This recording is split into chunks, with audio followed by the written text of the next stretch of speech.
Hi, I'm Swapna. I'm a natural fertility coach. మీరు అన్నీ కరెక్ట్గా చేస్తున్నా కూడా ప్రెగ్నెన్సీ రావట్లేదా? చాలామంది మహిళలు చేసే ఒక తప్పు వల్ల అమ్మ కావాలనే కోరిక లేట్ అవుతూ ఉంటుంది. చాలామంది అసలు ప్రాబ్లమ్ రూట్ కాజ్ ఎక్కడుంది అనేది ఐడెంటిఫై చేసుకోకుండా అసలు హార్మోన్ బ్యాలెన్స్ ఉందా, స్ట్రెస్ లెవెల్స్ ఎలా ఉంది, న్యూట్రియంట్ డెఫిషియన్సీస్ ఏమన్నా ఉన్నాయా అనేది తెలుసుకోకుండా టెస్ట్లు, ట్రీట్మెంట్స్ అని హాస్పిటల్కి వెళ్ళిపోతూ ఉంటారు. సో ఇలాంటి వాళ్ళకి ఏంటంటే శరీరం మొత్తం ఇంబ్యాలెన్స్ అయిపోయి ప్రెగ్నెన్సీ రావడం లేట్ అవుతుంది. సో ఎప్పుడైనా కూడా పీరియడ్ సైకిల్ని అర్థం చేసుకొని హార్మోన్స్ బ్యాలెన్స్ కరెక్ట్ చేసుకొని ఫర్టిలిటీ ఫ్రెండ్లీ డైట్ తీసుకొని ఎమోషనల్ హెల్త్ కాపాడుకోవడం అనేది చాలా ఇంపార్టెంట్. ప్రెగ్నెన్సీ రావడానికి శరీరానికి ఒక సరైన ఎన్విరాన్మెంట్ కావాలి, దాన్ని మనమే ప్రొవైడ్ చేయాలి.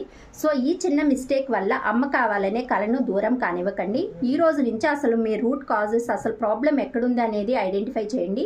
ఇలాంటి మరిన్ని న్యాచురల్ టిప్స్ ఏమన్నా కావాలంటే నన్ను ఫాలో చేయండి. కింద కామెంట్ సెక్షన్లో